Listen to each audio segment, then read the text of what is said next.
Olá, querido ouvinte. Hoje o Ponta de Língua traz uma história de amizade.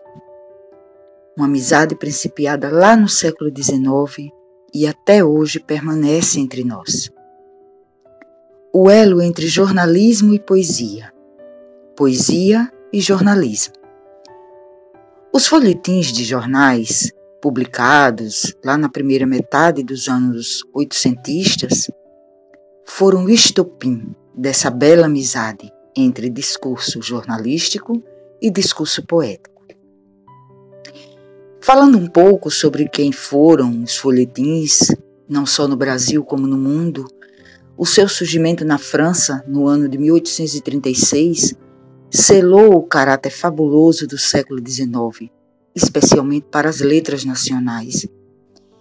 Nessa época foi inscrita a fundação da imprensa no Brasil, no ano de 1808, mais precisamente, com a chegada da família real e o surgimento da impressão régia e da Biblioteca do Rei, na capital da corte, o Rio de Janeiro.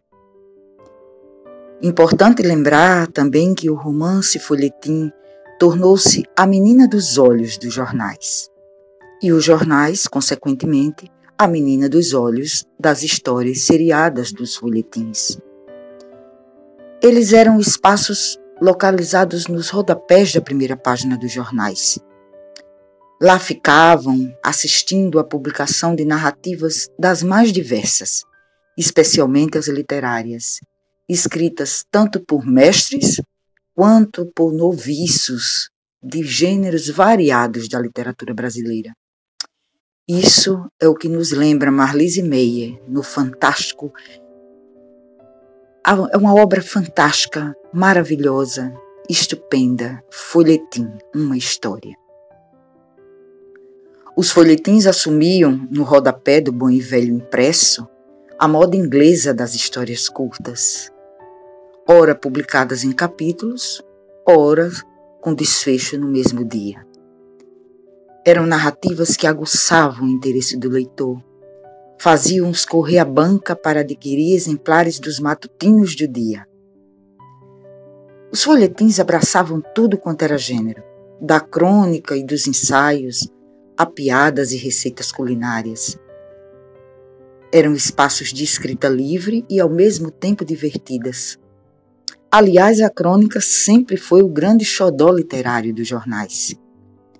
Foram muitas e muitas obras da literatura brasileira, hoje conhecidas de nós, que se tornaram clássicos pelas mãos dos romances e crônicas dos folhetins. Aí começava uma bela relação de cumplicidade, de parceria, entre aquelas espécies de livretos romanceados, que tão bem souberam apresentar ao Brasil autores que viriam se tornar canônicos da nossa literatura brasileira. Joaquim Manuel de Macedo, Machado de Assis, José de Alencar, dentre muitos e muitos outros, cujas obras-primas estiveram abraçadas aos anos de ouro dos folhetins. Era lá que eles apresentavam os seus romances. Naqueles espaços, conhecidos como rodapés das primeiras páginas, antes mesmo desses textos serem publicados. Aqueles rodapés de histórias tão bem souberam impulsionar o escritor brasileiro. Foram grandes vitrines para aquelas narrativas que ganhariam o mundo como fortuna, como patrimônio literário brasileiro. Impossível mencionar o elo entre jornalismo e poesia, entre poesia e jornalismo, entre discurso jornalístico e discurso literário, e vice-versa, sem mencionar, sem tocar nos folhetins. Era lá que apresentavam os seus romances. Os escritores chegavam ali ainda ávidos por publicar. Publicar era algo difícil, muito dispendioso naquela época. E antes mesmo de serem publicados, e mal sabiam eles que iriam ganhar o mundo suas obras, aqueles rodapés de histórias tão bem souberam impulsionar os escritos que eles levavam debaixo do braço. Foram os folhetins as grandes vitrines, podemos dizer assim, para aquelas narrativas que ganhariam o mundo como fortuna, como patrimônio literário de nós brasileiros. Contribuíram substancialmente para acender a chama da moderna revolução jornalística, dando início a uma frutífera e sólida amizade entre jornalismo e poesia, poesia e jornalismo, como eu sempre menciono. É que os jornais encontraram nos folhetins o caminho para despertar e, ao mesmo tempo, disseminar o gosto pela imprensa na sociedade brasileira. Era uma sociedade que se mostrava pouco afeita à leitura dos jornais, não só por obra do analfabetismo, mas especialmente por se tratar de uma sociedade oralizada por excelência, com as letras impressas sendo muito mais ouvidas que lidas. Assim escreveu Marialva Barbosa no seu História Cultural da Imprensa. E o escritor nacional, encontrando no bom e velho impresso a chance de visibilidade e reconhecimento de seus méritos literários. Foi uma reciprocidade, foi uma via de mão dupla. Jornais abraçados ao escritor, à literatura e os escritores abraçados aos jornais, extraindo dali frutos recíprocos, mútuos. Séculos se passaram e a relação de intimidade entre o jornalismo e a poesia até hoje permanece.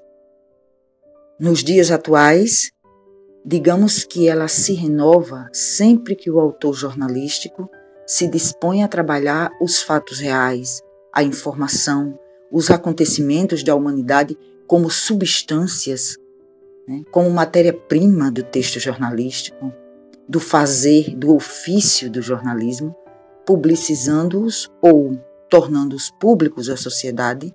Na definição de notícia, notícia é todo acontecimento, todo fato digno de ser estendido à sociedade.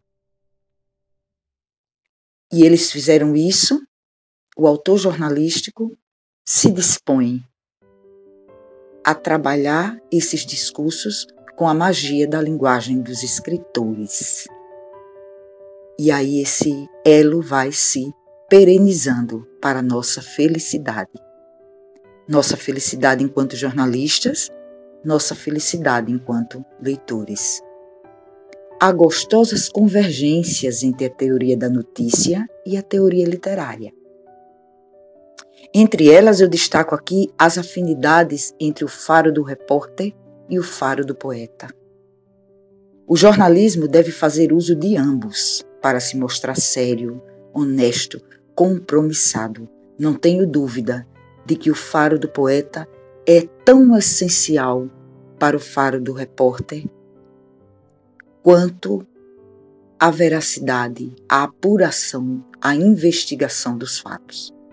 É inarredável de um jornalismo sério, de um jornalismo atraente. Sério porque atraente, atraente porque sério. Jornalismo e literatura seguem de mãos dadas. Ambos lidam com o mundo e os homens. Ambos lidam com a arte do verbo, oral ou escrita. Ambos falam à sociedade, sobre a sociedade e para a sociedade. Linguagem jornalística e linguagem poética comungam de uma mesma essência. Elas seguem entrelaçadas dessa essência.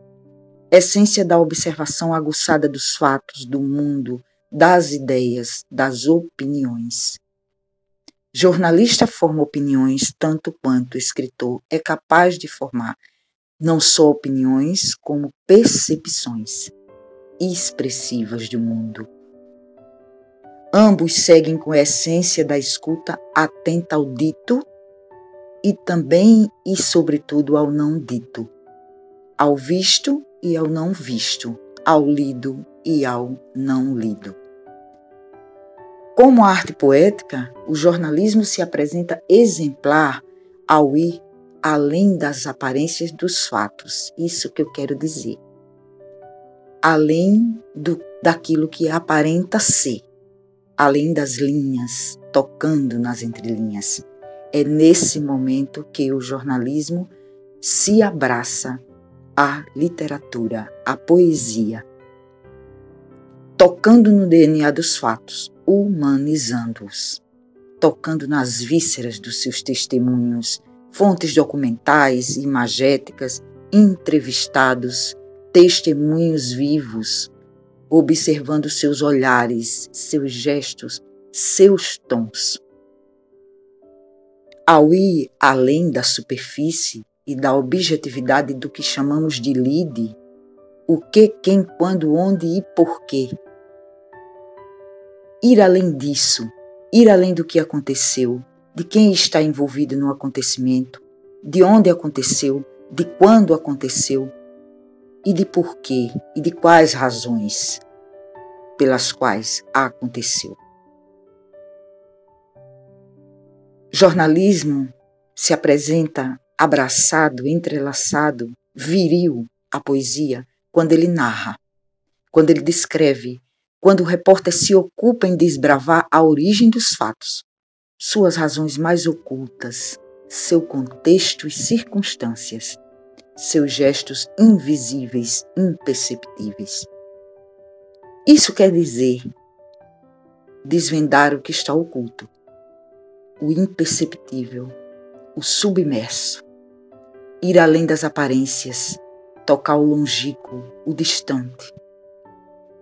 Todo jornalista tem um tanto de poeta, preciso dizer, assim como todo poeta tem um tanto de jornalista. Ambos têm seus estilos próprios, mas as mesmas verdades. As verdades da vida, dos homens, da realidade nua e crua. Ambos têm os mesmos campos de força, a interação, a confluência, a contraposição ao mundo e aos modos de vida. Eu olho para o livro de literatura e olho para as páginas dos jornais, impresso ou online. Ambos instrumentos de expressão da humanidade, dos seus dilemas e problemas mais profundos, dos desacertos e acertos e concertos da humanidade, das coerências e incoerências que sobre ela sobrevoam.